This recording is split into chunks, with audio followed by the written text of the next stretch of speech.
muter. Terus ya? Atau Pas Bu. Siap.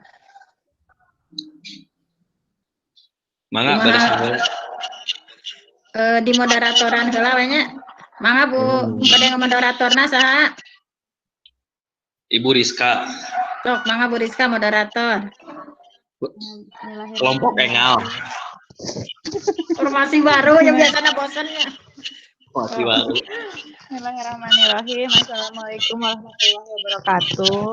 Waalaikumsalam warahmatullahi wabarakatuh. Puji syukur hanyalah milik Allah. Salawat dan salam mulia tercurah kepada Nabi besar kita Muhammad SAW. Alhamdulillah hari ini kita bisa berkumpul di Zoom meeting ini untuk saling bertukar informasi mengenai budaya positif tentang kekuatan dan kelemahannya. Untuk kita mulai saja presentasinya. Silakan dimulai dulu dari Ibu Penti dulu. Silakan Ibu Penti, waktunya dipersilakan. Ya, Bismillahirrahmanirrahim. Izin untuk ditayangkan dulu atau enggak, Bu? Enggak usah ya? Aja ya Pak, sayangkan aja presentasi Bu. Oh iya, iya. Kalau bisa. Ya.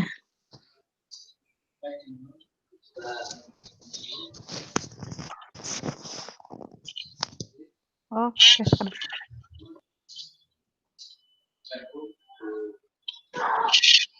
Ayat Bu.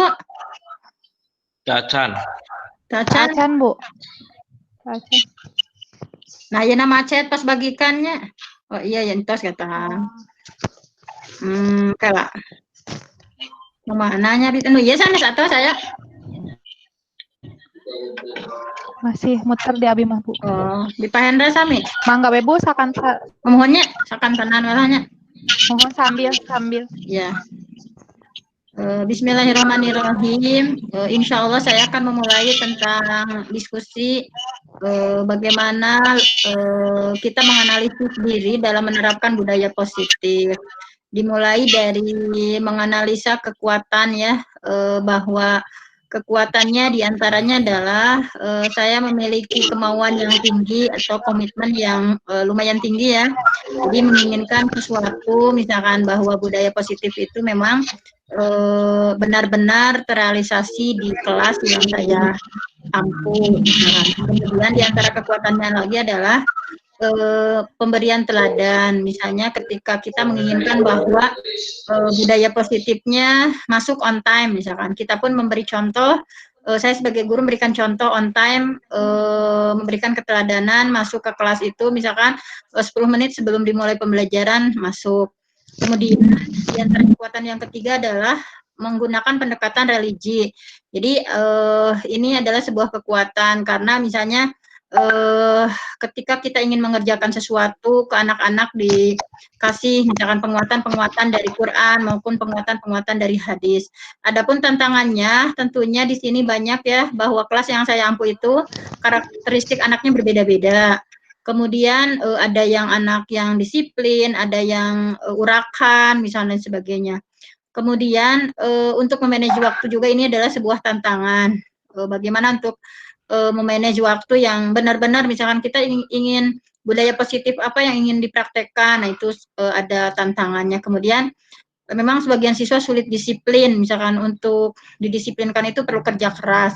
Kemudian sebagian siswa sulit untuk diatur. Jadi mereka seenaknya sendiri berperilaku sesuai dengan kemauannya sendiri. Misalkan ketika dibuat kesepakatan kelas, misalkan memang ketika dibuat kesepakatan iya, tetapi ketika dalam pelaksanaan sulit untuk diatur. Juga tidak ada aturan secara tertulis. Mungkin kalau sebelumnya tata tertib secara tertulisnya tidak, misalnya hanya secara lisan saja bahwa kesepakatan kita untuk semester ini A, B, C, D, misalkan tanpa digantungkan gitu. Ada tertulis tetapi tidak ditayangkan atau ditempel di kelas. Kemudian tantangan sendiri, saya orangnya memang kurang tegas, kemudian sedikit perfeksionis, juga kemampuan manajemen masih kurang, misalkan memang sudah dibuat perencanaan tetapi dalam pengontrolan masih kurang. Dan saya orangnya cenderung permisif atau cenderung serba boleh ke anak-anak itu, oh ya boleh misalkan. Kemudian rencana pengembangan diri untuk dapat menerapkan budaya positif di kelas, sehingga saya ingin belajar untuk lebih tegas lagi, misalkan ketika apa yang sudah dikomitmenkan yaitu dijalankan dengan baik. Kemudian mencoba untuk menurunkan perfeksionis, misalkan ketika dalam pembuatan rancangan komitmen itu ya intinya perencanaannya lebih disesuaikan dengan karakteristik peserta didik. Kemudian belajar untuk memanage dengan baik. Misalkan dari segi perencanaannya, pelaksanaan, controllingnya, ketiga-tiganya dilaksanakan dengan baik. Belajar membuat rentang kendali. Jadi rentang kendali tidak tadi ya misalkan kalau di sini kan serba boleh misalkan, tetapi dibuat rentang kendalinya. Kemudian belajar membuat aturan secara tertulis dan dipampangkan gitu ya atau ditempelkan. Mungkin hanya itu dari saya. Wassalamualaikum warahmatullahi wabarakatuh. Waalaikumsalam warahmatullahi wabarakatuh. Terima kasih kepada Bu Penti. Sekarang kita lanjutkan ke presentasi kedua. Kepada Pak Hendra dipersilahkan.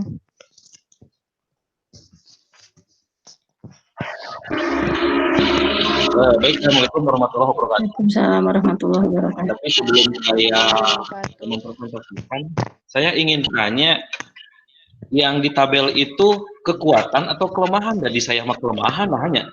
Oh, Pak Hendra tadi baca digentos. Pak Rasja, Pak Hendra tadi teh sur Pak Hendra teh kan padani teh naroskeun. Bapak naon bentena kelemahan sareng tantangan. Oh iya saya salah itu mengetiknya. Seharusnya bukan kelemahan tapi kelebihan. Jadi kita teh ngarobi sadayana. Oh, Bapak tak aja. Atos. Oh, Bapak.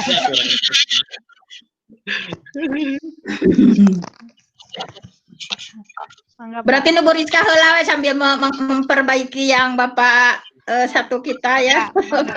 Abi heula mangga. Mangga. Kayak pamungkas Bapak mah. Kena aja ya.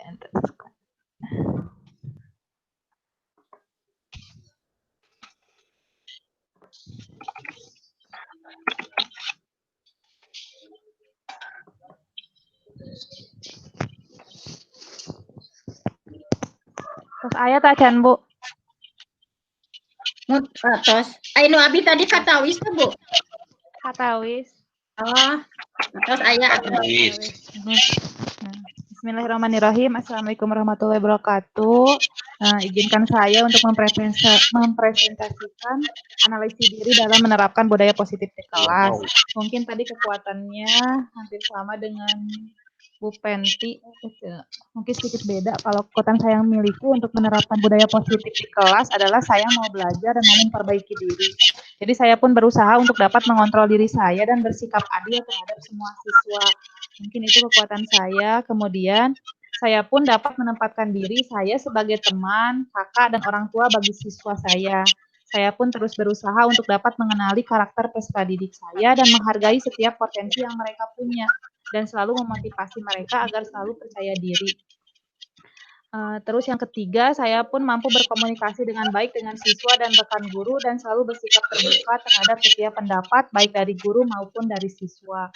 Jadi kalau di kelas, kekuatan saya itu mungkin saya tidak mudah tersulut emosi. Terus saya dengan itu seperti kadang seperti teman, seperti kakak, jadi teman anak siswa itu bisa menerima saya. Terus yang ketiganya, saya juga berkomunikasi dengan baik dengan mereka, jadi mereka pun bisa terbuka dengan saya.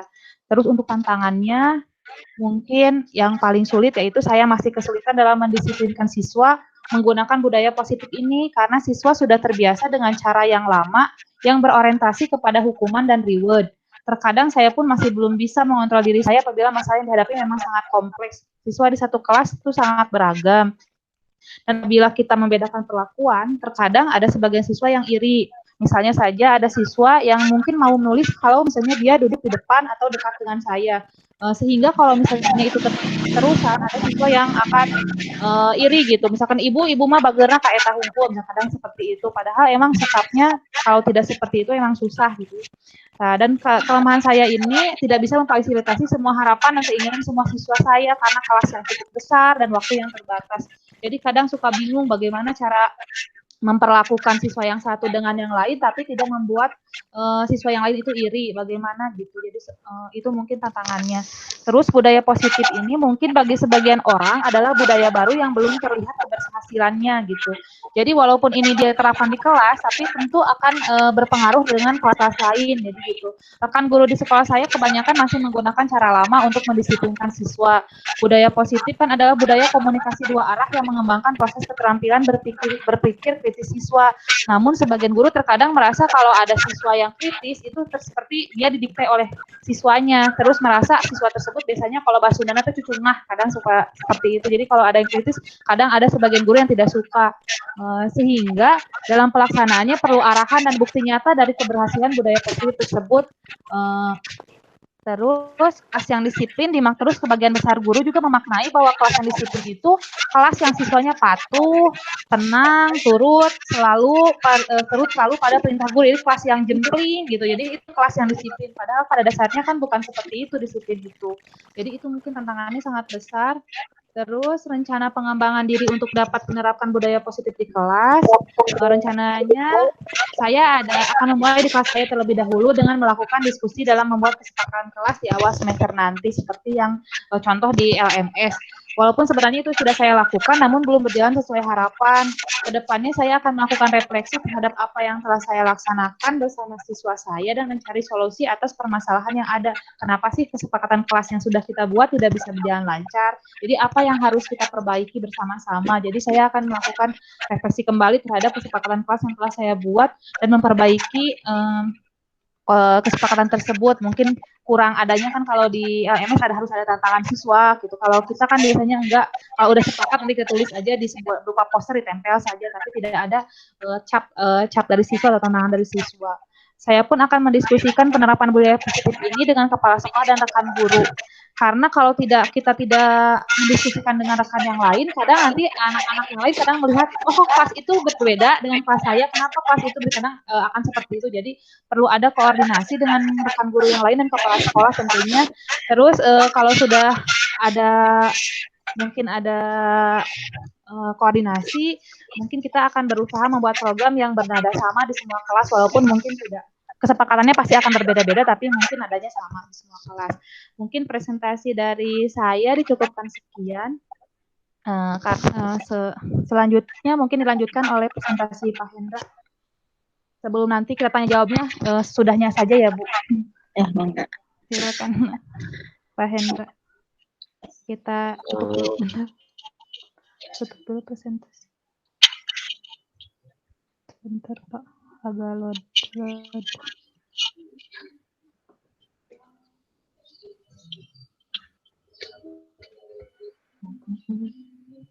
Stop sharingnya.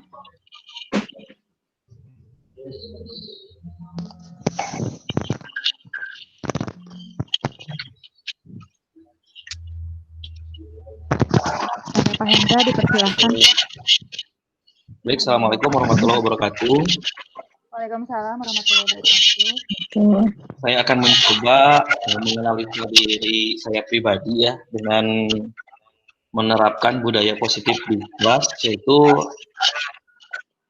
saya memiliki kekuatan ya, di mana saya memiliki motivasi yang tinggi untuk menerapkan budaya positif.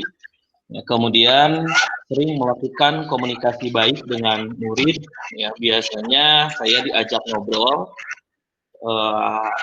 bisa dianggap sebagai teman atau kakak atau siapapun, yang penting saya dengan anak itu bisa nyaman dan bisa melakukan komunikasi dengan baik.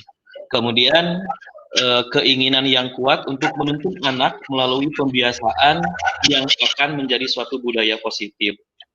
Ya, jadi saya memiliki keinginan untuk melakukan pembiasaan-pembiasaan kepada anak supaya anak itu bisa terbiasa melakukan budaya positif dan menjadi suatu kebiasaan dalam pola hidupnya nanti di masa yang akan datang. Saya sangat kuat menginginkan hal itu. Dan yang terakhir adalah saya sering melakukan pendekatan emosional ya dengan menerapkan 3M, yaitu merangkul, menyapa, dan menghargai. Dengan sering melakukan itu, biasanya anak sering terharu atau terpanggil atau apalah gitu ya yang berkaitan dengan hati nuraninya, sehingga bisa lebih diajak, kemudian diarahkan, kemudian dituntun ya untuk melakukan pembiasaan yang akan menjadi budaya positif nantinya.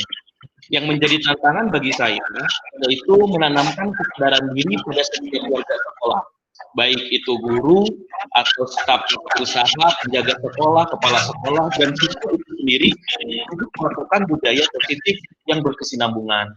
Kalau misalkan menerapkan 1 atau 2 minggu, ya, itu bisa berjalan dengan efektif. Tapi untuk berkesinambungan, itu sangat memerlukan perjuangan yang sangat luar biasa, tentunya dengan adanya kesadaran pada diri setiap warga sekolah. Kalau misalkan tidak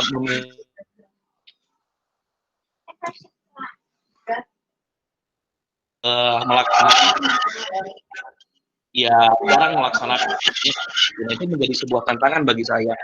Kemudian yang kedua, saya belum bisa atau belum mampu menjadi panutan bagi setiap warga sekolah, terutama anak, ya, dalam melaksanakan kebiasaan budaya positif di sekolah, yaitu dengan mengajak siswa dengan memberikan tuntunan atau melakukan budaya-budaya positif dengan memperlihatkan contoh.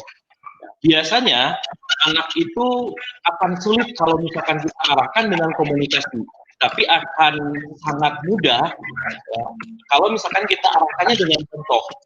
Ya, nah, saya pribadi itu sangat sulit untuk memberikan contoh atau memberikan panutan kepada anak untuk memberikan contoh bagaimana melakukan pembiasaan yang dilakukan untuk menjadi budaya positif yang berkesinambungan. Biasanya ada lalainya, kemudian ada malasnya, dan ada beberapa hal yang menjadi alasan untuk lalai menjalankan budaya positif.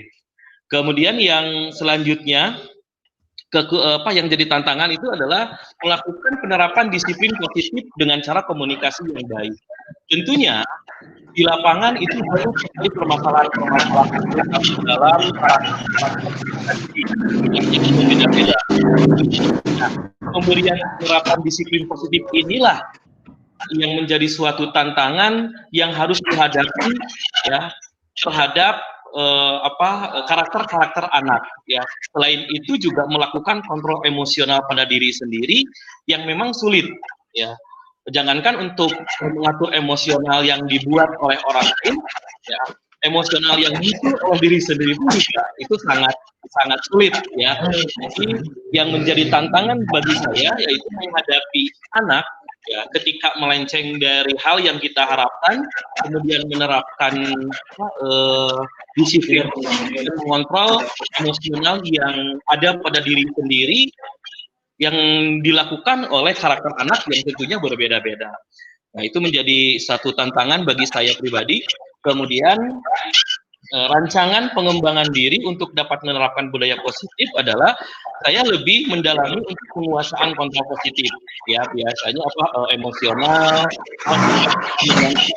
dengan baik ya, kemudian memahami bahwa karakter anak itu kodrat anak itu adalah bermain, kemudian bisa lebih mengetahui dan bisa lebih bijak dan dewasa, tentunya akan lebih bisa menghadapi sikap dan karakter anak yang berbeda-beda tanpa memberikan hukuman yang bersifat fisik atau psikis ya.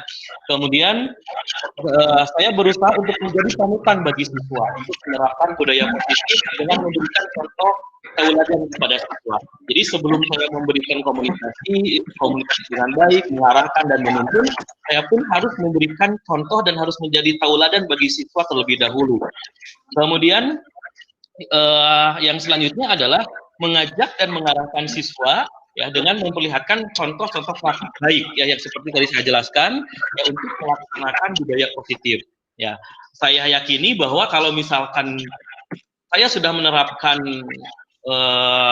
atau melaksanakan budaya positif atau sudah memberikan contoh, setidaknya sedikitnya memberikan contoh tauladan kepada siswa, saya akan lebih mudah untuk mengajak atau mengarahkan atau memberikan masukan dengan komunikasi baik terhadap siswa-siswa yang tentunya melenceng dari hal-hal yang kita harapkan.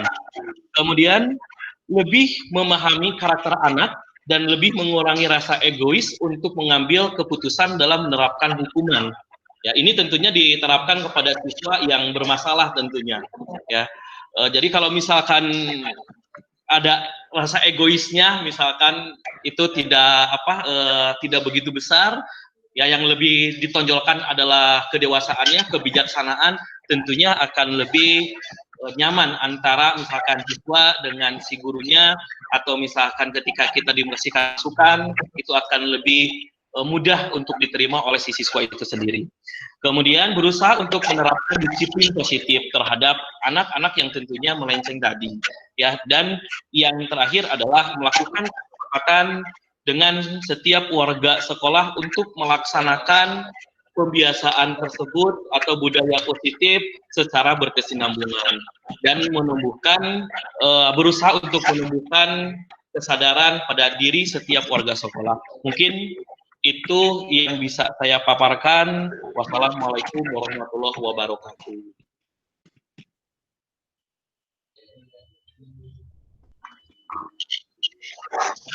Assalamualaikum warahmatullahi wabarakatuh.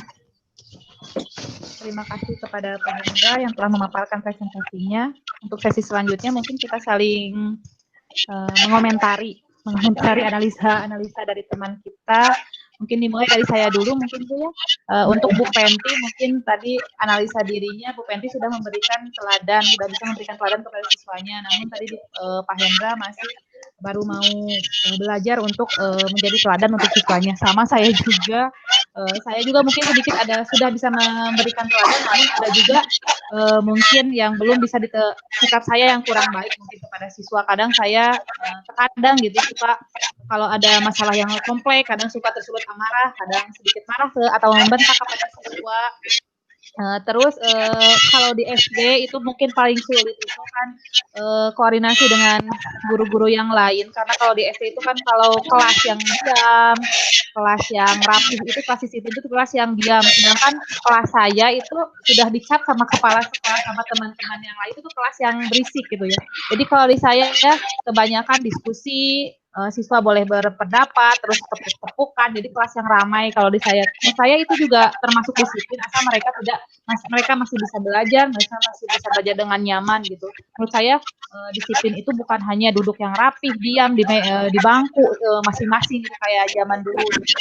Jadi tantangan saya itu sulitnya itu untuk berkoordinasi dengan teman-teman kerja yang lain. Terus saya kan kalau saya itu masih kalau di sekolah mungkin tengah-tengah lah, masih junior gitu, jadi sulit untuk berkomunikasi. Kadang saya bisa berkomunikasi baik dengan para senior saya kadang memberikan masukan, namun kadang-kadang kalau senior sudah berkata, oh ini sebenarnya harus seperti ini gitu, itu yang lebih baiknya. Kadang saya tidak bisa menjawab karena diskusi yang saya lakukan, disiplin yang saya lakukan belum berdampak langsung gitu kepada siswa, jadi belum terlihat hasilnya gitu, seperti itu. Mungkin paparan dari saya, tanggapan saya untuk teman-teman dicukupkan sekian. Untuk yang lainnya boleh memberikan pendapat, silahkan Bu Penti. Boleh atau Bu Hendra? Mungkin tadi juga saya sama ya, intinya pemberian teladan bukan dalam berbagai hal, tapi tadi kan mencontohkannya misalnya dalam disiplin waktu, misalkan kita udah mencontohkan sebagai guru, misalkan tidak kesiangan, misalkan on time, misalkan. Jadi tidak semua memberikan keteladanan dalam berbagai hal, tapi misalkan dalam hal tertentu, misalkan ketika membuat komitmen kan banyak ya, komitmen yang sudah dibuat, kesepakatan yang sudah dibuat itu banyak. Nah, bukan berarti semuanya sudah menjadi teladan, bukan.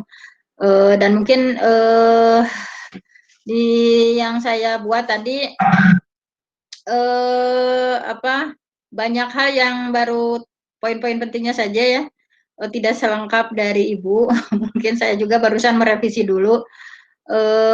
Kalau yang Ibu kan detail, misalkan dari mulai berbagai halnya, misalkan langsung ke praktis, itu sudah sangat bagus ya. Saya sangat apresiasi sekali, juga sama ke Pak Hendra. Kelebihan-kelebihannya diantaranya ada 3M ya, merangkul, menghargai, dan apa? Hijau Pak Hen?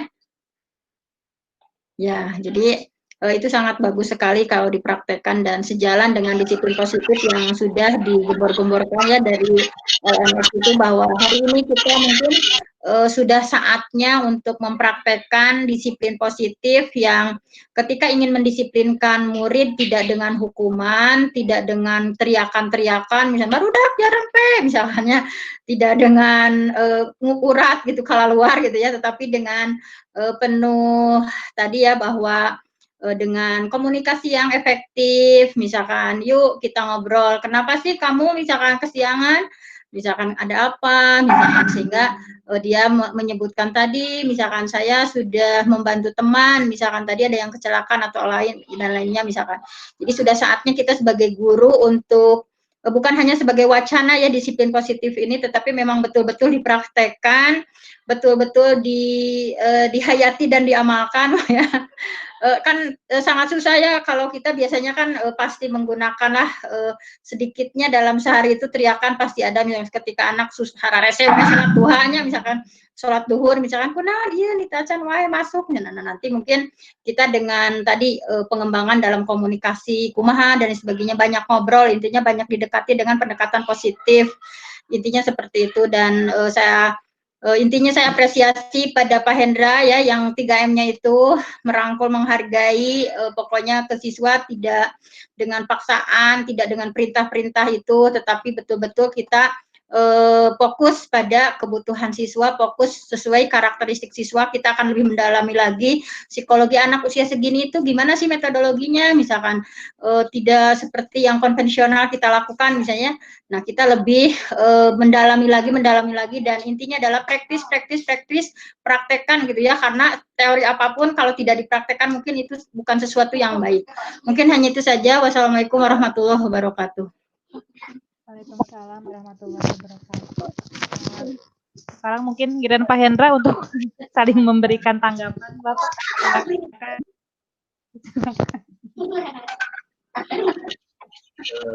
Baik, Assalamualaikum warahmatullahi wabarakatuh. Assalamualaikum warahmatullahi wabarakatuh. Saya tidak banyak ya, hanya satu mungkin saya memberikan apresiasi sangat luar biasa kepada Ibu Penti dan Ibu Rita, ya, Bu Penti yang menjadi tauladan saya ya, karena paparannya sangat luar biasa dengan ya betul dengan penguasaan ilmu pengetahuan, kemudian ilmu agama yang begitu luar biasa, yang akan menjadi satu komitmen gitu ya, menjadi suri tauladan bagi tidak mudah, apalagi di daerah Limbangan yang notabene karakter atau lingkungannya memang luar biasa, berbeda dengan lingkungan di daerah saya di Sisurupan. Bahkan sampai saya bilang bahwa daerah Sisurupan itu warganya adalah ahli surga unggul gitu ya, karena memang sudah menjadi biasa gitu ya untuk mengadakan pembiasaan keagamaan. Berbeda dengan di Limbangan yang notabene-nya usia anak sekolah seperti anak SMA, kemudian anak SMP kelas 3 itu sudah banyak sekali yang mengalami pernikahan dini karena ditinggalkan oleh orang tua siswa. Tentu dengan karakter-karakter seperti itu psikologi si anak sih akan berbeda-beda. Kadang si anak laki-lakinya ditelantarkan oleh orang tuanya, kemudian mereka itu melakukan kekesalan terhadap dirinya sendiri dengan melakukan hal-hal yang tidak baik. Tentu banyak sekali hal yang harus saya pelajari, tentunya dari Ibu Penti, baik dari keagamaannya, kemudian dari akademiknya, untuk menjadi panutan bagi saya. Betul sekali apa yang dijelaskan oleh Ibu Rita, jangankan di SD, Ibu ya, yang tentunya sikap karakter anak yang betul-betul masih kodratnya itu bermain. Kadang sulit untuk misalkan mengontrol siswa harus seperti A, seperti B itu sangat sulit karena memang beratnya adalah disitulah penekanan kita terhadap diri kita sendiri untuk menekan emosional kita, setidaknya misalkan tidak membentak anak atau memanggil anak dengan sebutan-sebutan yang tidak baik. Contohnya misalkan terjadi kasus di daerah saya, anak dipanggil dengan sebutan maneh, gitu. maneh teh gitu. Nah ada siswa yang memang protes karena memang si orang tuanya tidak pernah melakukan hal itu, tapi sama gurunya dilakukan hal seperti itu, dan itu terdengar langsung oleh si anak, oleh si orang tua siswa, karena memang pembelajaran pada saat ini itu adalah daring. Terkadang HP-nya itu dipegang oleh orang tuanya, bukan si anaknya gitu. Itu menjadi suatu tantangan bagi saya pribadi, lebih menguasai lagi tentang kodrat anak itu adalah bermain. Dan di SMP pun juga, kalau di SMP itu kata orang itu adalah peralihan, atau misalkan lebih mengenal lagi jati diri anak itu sendiri, ya, atau penjajakan dari anak menjadi ke dewasa. Nah biasanya itu mereka itu lebih karakternya lebih sulit karena memang sedang mencari karakter atau jati diri sendiri. Kalau di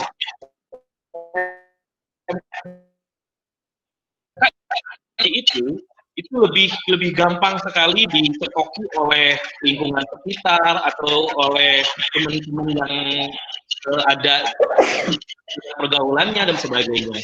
Ya, tentunya menjadi suatu pelajaran bagi saya, ya, dengan berkaca pada Bu Rizka, kemudian dengan Bu Penti yang sangat luar biasa untuk menjadi perubahan terhadap diri saya menjadi lebih baik di masyarakat. Mungkin itu paparan dari saya atau tanggapan dari saya. Wassalamualaikum warahmatullahi wabarakatuh. Waalaikumsalam warahmatullahi wabarakatuh. Waalaikumsalam warahmatullahi wabarakatuh. Sungguh diskusi yang sungguh hebat. Terima kasih kepada Bu Penti dan Pak Hendra. Saya apresiasi sekali. Jadi kita saling belajar di sini, memperbaiki diri, belajar bersama menuju perubahan ke arah yang lebih baik. Mungkin kita adalah calon guru penggerak mungkin ya untuk menjalankan diskusi ini gitu, karena mungkin diskusi ini memang sangat sulit untuk dilaksanakan, tapi dengan komitmen kita dan doa dan tentunya izin dari Allah, mungkin Indonesia akan menjadi lebih baik ke depannya dari segi budaya positif ini. Ya Allah. Dicukupkan atau lanjut Bu? Waktunya sampai Duka batur kumahanya teh karum itu di karum utami di atas heula kurang ya tinggal heula nanti rekaman kumananya pilih kan kena diproses heulanya. Mohon enggak. Demikian mungkin presentasi kita hari ini. Terima kasih kepada semuanya. Wassalamualaikum warahmatullahi wabarakatuh. Waalaikumsalam warahmatullahi wabarakatuh. Hatur nuhun Pak Hendra, Rizka. Sami-sami Ibu Pak. Luar biasa. Keluar saja Bu gimana? Mohon mangga. Izin keluar dulu. Keluar utama lagi gitu Bu. Hah? Ayo waktosna sakumaha? Oh, mohon ka ruang utama deui nya ka Rasja taroskeun. Mohon Kurang kita sudah selesai kembali ke rumah. Padani nambe naroskeun.